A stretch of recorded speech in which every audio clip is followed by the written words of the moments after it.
la labor queda trunca. Y es efectivo. Entonces, en ese sentido, lo ven como problema. Y por último, ven que los padres señalaban poco comprometidos con la educación de sus hijos. Yo creo que lo que pasa es que los padres no tienen idea cómo educar a los hijos. O sea, eso yo creo que es uno de los... ¿Sigamos aquí? La escuela y la sociedad. Bueno, aquí los valores que transmite la sociedad, especialmente a través de los medios, la televisión, las TICs, la radio, etc., van muchas veces en sentido opuesto a lo que busca la escuela. O sea, mientras ustedes socializan en un discurso, la televisión y los medios van por otro lado. Están muy en la farándula, están muy en el consumismo, están muy en que pásenlo bien y tomarse la cerveza y hacer feliz. O sea, todo lo que es propaganda, consumismo, o sea, va exactamente no apuntando ni a la solidaridad, ni a la cultura del amor, ni a todo lo que uno quisiera poder entregar. Y eso, por lo tanto, es un problema. Consecuencias de este panorama. Bueno, lo que está claro de la lectura que yo hice, de lo que ustedes mandaron, es que se ha generado una desorientación de los adultos. Los adultos no saben cómo enfrentar la educación de sus hijos, no tienen idea. Cambió el mundo, o sea, si los docentes no saben, los padres saben menos, no se han metido en el tema. ¿Ya? Los padres se sienten, y los adultos se sienten inseguros, y además están traspasados por un sentimiento de culpabilidad. Se sienten culpables, lo que hace que se les genere miedo frente a los hijos. Y eso es muy problemático. Entonces, los profesores, por su parte, tienen también dificultades para enfrentarse en el aula. Es difícil. Yo me acuerdo cuando se comentaba esta charla con una amiga mía que trabaja en el ministerio, y me contaba en ese mismo minuto, mira, vengo de una escuela en que el profesor trataba de pasar el tema sobre la monarquía. ¿Ya? Y entre medio le tiraban papelitos de esos que se tiran los alumnos, y la profesora lo que hacía era, cada vez que le llegaba uno, lo pescaba y lo tiraba en el basurero. Esa era la realidad de nuestra escuela, me dijo. Los alumnos andaban por cualquier parte y alguno que otro ponía atención y contestaban las preguntas que le hacían. Pero me decía, me llamó la atención, que nunca paró la clase para decir, basta, o esto no se hace. Seguramente, yo le digo, no tengo idea porque no lo habrá hecho, pero seguramente porque si paraba la clase, el problema iba a ser mayor, te aseguro, no tengo idea, pero es un problema mantener a los alumnos atentos, interesados y que a la vez respondan a las demandas de un profesor. Y por otra parte, ellos también, las cosas que señalan es que los legisladores ponen exigencias que muchas veces son poco adecuadas a la realidad. Nos conversábamos en la mañana con un profesor que está acá y me decía, los currículums son de tal extensión que en realidad nadie lo podría pasar. Es ridículamente extenso. Entonces, claro, las demandas son terribles y ese es un poco la dificultad. Frente a ese panorama, yo me planteé, ¿qué hago? No podemos quedarnos con la visión negativa. ¿Qué podríamos tratar en esta reunión? ¿Qué cambió? Y aquí yo creo que me voy a repetir un poquito, voy a tratar de pasar por alto y hacer referencia a lo que decía Cox, pero desde un ángulo un poco distinto. ¿Qué cambió? Va. hablamos de un mundo globalizado. Pero esto del mundo globalizado significa una cosa que es muy importante. El centro del poder en las sociedades cambió. ¿Dónde está el poder hoy día? El poder real. En el grupo de los G9, de los G7, en el Banco Mundial, en el poder financiero internacional. Pregúntenle a los españoles, pregúntenle a los italianos, pregúntenle a los griegos, pregúntenle a Bulgaria y no sé qué otros países que están, Italia, que salen a la calle, reclaman. ¿Y qué hacen las autoridades? Cambiamos las autoridades. ¿Qué poder tiene? ¿Quién manda? El Banco Europeo. Y él dice, no hay plata. Y por lo tanto, se van al desempleo. En una sociedad en que para sobrevivir se necesita estar empleado. El poder cambió. Y eso lo percibe la gente. ¿Ya? Entonces, cuando uno se plantea ¿qué puedo hacer frente a la sociedad? Uno dice, bueno, aquí nosotros, yo hablo porque soy viejísima, de mi época, en que luchábamos por una sociedad mejor. Y la forma como nosotros nos integrábamos a la sociedad era a través de la iglesia y de los partidos políticos, ¿verdad? Esas eran las instancias que existían en esa época para poder integrarnos a la sociedad. Y desde ahí luchábamos por una sociedad mejor. Ahora, como el poder ya no está en que yo cambie al presidente, porque lo puedo cambiar 20 veces, pregúntenle a los italianos que lo cambien y luego lo vuelven a reelegir, no saben qué hacer. Como el poder no está ahí, ¿qué es lo que ha pasado? Se ha generado una desideologización. Los jóvenes hoy día están mucho más desideologizados. Y eso significa que tienen una menos, algunos autores hablan de que se acabó la razón social. Esta importancia de lo social empieza a cambiar. Y de la centralidad de lo social se ha generado una centralidad del individuo. Y ahí está. Ahora lo que interesa soy yo como individuo. Este mundo yo no lo domino. Este mundo me queda muy inmenso. Y por lo tanto, sí, lo único que me queda es yo como individuo, yo mi realización, yo como persona, qué es lo que hago con mi vida. ¿Ya? Entonces, esto es lo que ha generado esta globalización que fue fundamentalmente económica, pero que cambió el eje de lo social al individuo. Y hoy día vamos a ver que eso se habla de un aumento del individualismo. Ya, o sea, la individualidad y la lucha por cada uno es lo que funciona. Después hablamos que hay un mundo interconectado y multicultural. Esto lo vio muy bien Cristian. La cantidad de usos, costumbres y valores que hay en la sociedad nos deja abismados, ¿verdad? ¿Qué es lo que significa? Significa que antes nosotros sabíamos que habían dos sexos, ¿verdad? El hombre y la mujer. Hoy día son infinitos, ya me perdí. Antes la familia era tener hijos.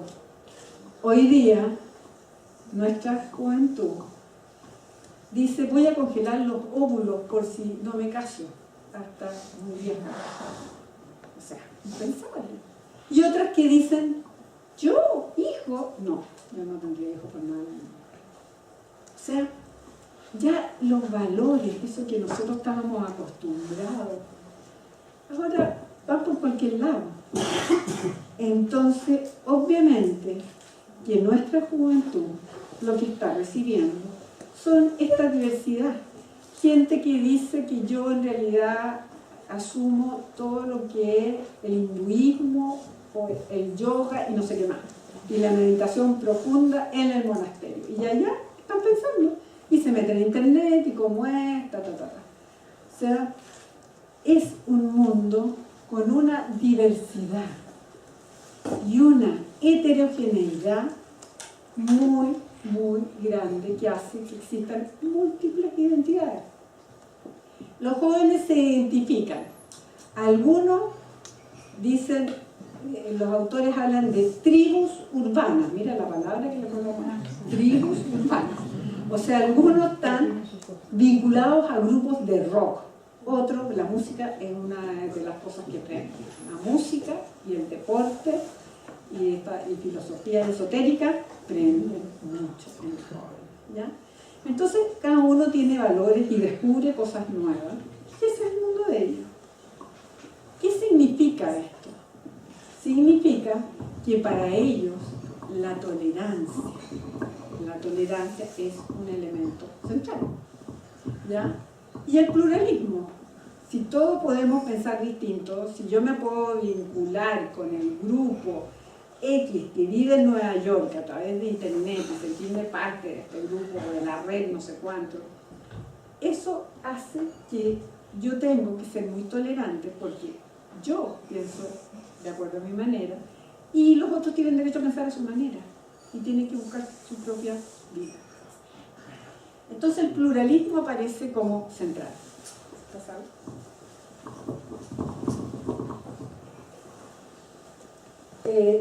Esto es el mundo interconectado. Después otro aspecto es la sociedad del conocimiento.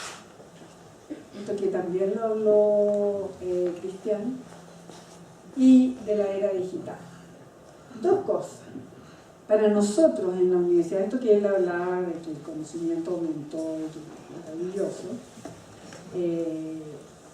5.000 años, lo mismo que en un año. Bueno, imagínense que nosotros cuando hacemos clases, tal vez en la educación de ustedes, por lo menos hay cosas básicas y centrales que hay que enseñar, pero nosotros en la universidad sabemos que lo que estamos enseñando hoy va a estar caduco, y ya va a ser sobrepasado. Y eso es un desafío terrible, o sea, hay que estar siempre al día, siempre buscando qué es lo último que se ha generado. Y es un desafío enorme. Antes había un cambio, se producía un cambio y venía un periodo de estabilidad y uno se adecuaba a ese cambio. Hoy día el cambio es permanente, como dijo, entonces yo no me puedo adecuar, tengo que ver cómo me paro en este mundo en que el conocimiento avanza a una velocidad que es imposible.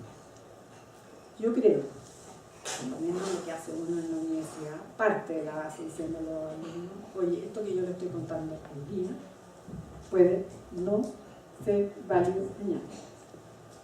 Ya ustedes tienen que pensar que van a tener que estar permanentemente estudiando.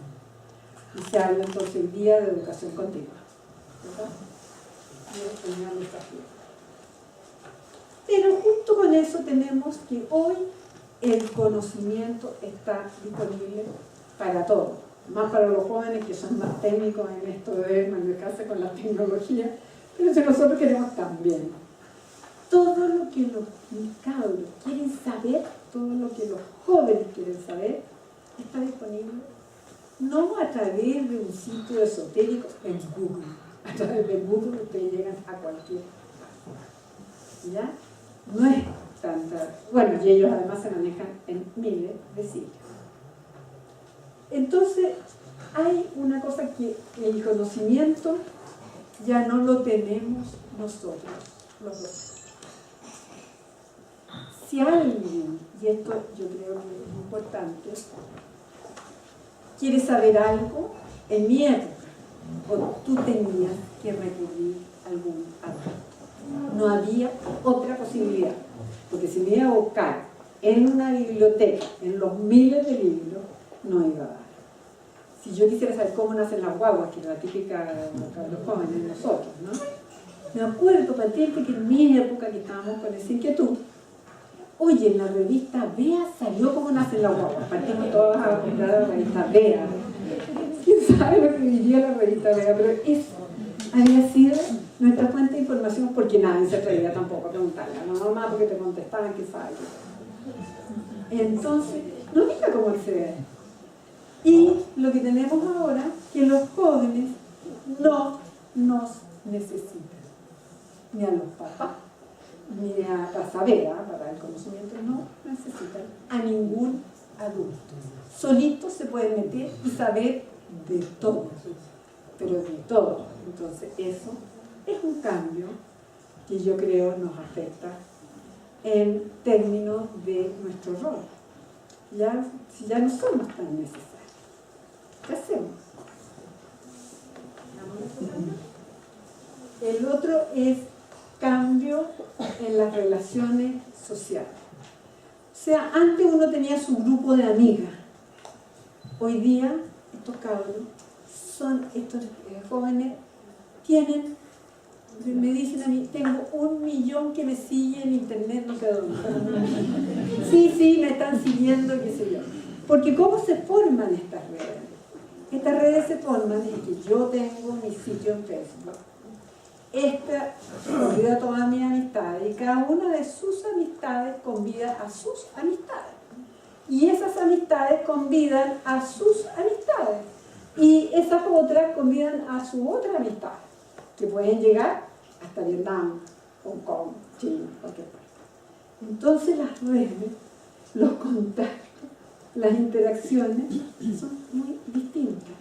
Y eso que decía los multitask, estos que hacen 1000 cosas, a mí me llamó la atención. Yo tengo varios nietos en esta edad difícil de la adolescencia, y yo llego y están exactamente como mostró en la lámina, conectados entre la música, el computador, las redes, etcétera, etcétera. Pero uno de mis alumnos hizo un estudio para ver qué iba a significar la televisión digital. El cambio que viene en Chile, porque se habla, bueno, eso viene hace mucho tiempo, pero se suponía que ¿qué cambio? Y fue a hablar con los encargados de la televisión. Y a mí me sorprendió porque le dijo a uno, en uno de los talleres, a uno de los alumnos que estaba haciendo el estudio, le dijo, mira, si ya los jóvenes no están viendo televisión, ¿cómo no están viendo televisión? No, mira, lo que te vas a encontrar es que ven teleseries cortitas, de media hora, como son inmediatas, de media hora, pero, y la ven mientras chatean. O sea, están chateando y están viendo la televisión, que es cortita. Porque lo que hacen todo el día es chatear. Se están comunicando, alguien me puede necesitar, yo puedo necesitar a alguien, tengo que saber quién se quiere contactar conmigo. Es una inquietud terrible. Cuando supe esto, yo llegué a ver a mi Lolo, que tengo varios. Ya, oye, ¿ven televisión? ¿Televisión? No, me dijo mi Lola, jamás. ¡Qué lata! Y bueno, pero ¿hay alguna teleserie? Sí, veo esa cortita que dan en la noche y la ve en el celular. O sea, los padres no tienen idea. Entonces, efectivamente, hay un cambio en términos que en ciertas edades está comunicado, interconectado, aparece como algo fundamental para la vida. Y la otra cosa es que yo le pregunto, bueno, pero ¿por qué? ¿Por qué tienes que estar siempre chateando? No, es que alguien me puede estar llamando, tengo que estar conectado. Tanto, fíjate, que los estudios en Chile han dado que si una Lola sale de su casa y se le quedó el celular, se vuelve a su casa. Se le quedó el bolsón, no vuelve. Pero se le quedó el celular, vuelve volviendo, lo pesca y se va. Porque es algo que no pueden dejar de lado. Es una cosa que uno dice otro caso. Y esto nos lleva a otro cambio, que es que en el mundo actual no hay certezas ni verdades absolutas. No hay. Terrible, pero es así. Nada. Todo es lo que los autores llaman la duda radical. Algo es cierto mientras no se compruebe lo contrario. Entonces estamos en una sociedad en que no hay verdades universales, cada uno puede pensar de distintas maneras, y en esta diversidad obviamente que las posibilidades son inmensas. Y esto nos lleva a que lo que se valora es la libertad. La persona es libre y responsable de construir su propia vida. En este contexto esto es lo que nosotros vamos a trabajar. ¿No? Cambios los cuales han impactado, ¿cómo han impactado estos cambios en la cultura? ¿Vean? Hay dos aspectos que los autores rescatan, ¿ya? Y se habla de que hay una desnormativización o crisis normativa.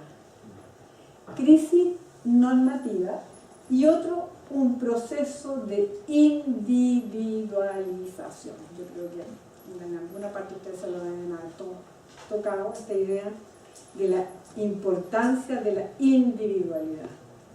Y se habla de proceso de individualización. Veamos en qué consiste.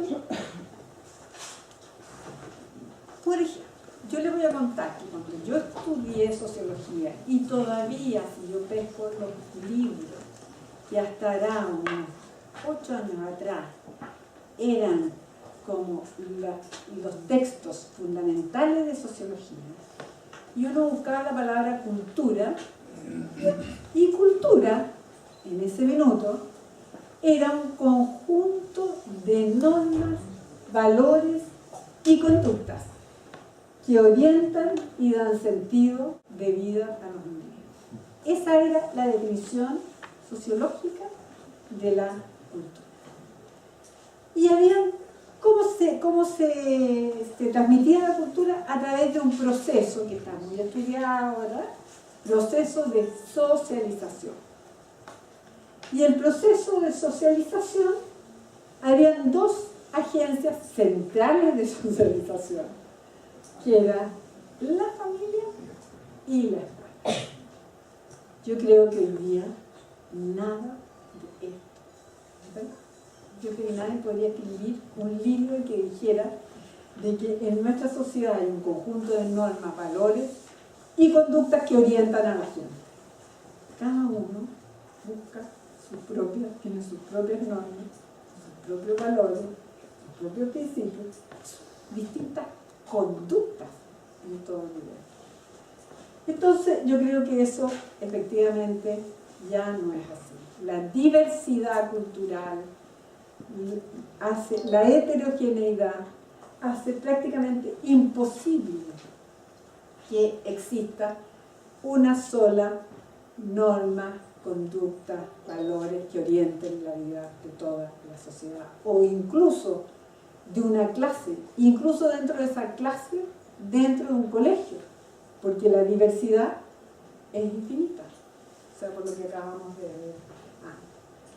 Y que la socialización sea la familia y la escuela, yo creo que también los amigos, los Facebook, hay miles de instancias.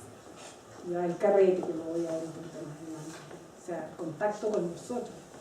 Los lolos se entienden entre ellos, y con la generación de más arriba. ¿Qué están haciendo? O sea, es mucho más complejo, no es solamente la familia, es muy complejo. Y eso entonces se traduce en que se habla de crisis normativa. No hay valores absolutos, no hay normas que orienten la conducta de toda la gente dentro de la sociedad, ¿no? Y la sociedad entonces lo que hay es que se carece de parámetros únicos y homogéneos que rijan el comportamiento. ¿Qué es lo que significa el relativismo? Hay un relativismo cultural, ¿verdad? Entonces, los sistemas de valores, normas y conducta ya no están funcionando. No hay principios compartidos que permitan determinar qué es lo que es correcto y qué es lo que es incorrecto. No está claro qué es lo que es correcto o incorrecto. Desde ser homosexual, ¿es correcto o incorrecto?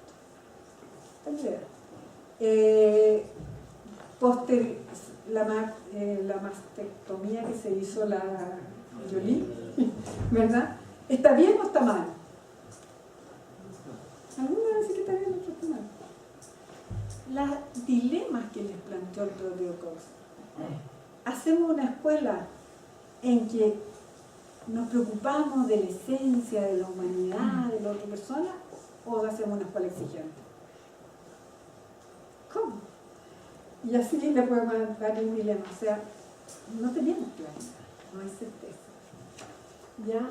Entonces no hay principios compartidos que permitan determinar cuál es la acción correcta. Y todo queda sujeto a interpretación. ¿Ya? O sea, depende de cómo lo miremos, qué es lo que uno va a plantear. El otro proceso, las normas no hay normas. El otro proceso, el proceso de individualización, que está rescatado en varios textos, es como lo central. ¿Qué es lo que significa?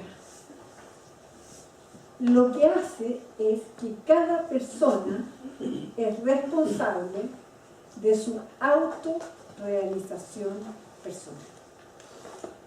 Somos responsables de nuestra vida. En este contexto, mi autorresponsabilidad ya no es de mi mamá, ya no es de la escuela, es mía.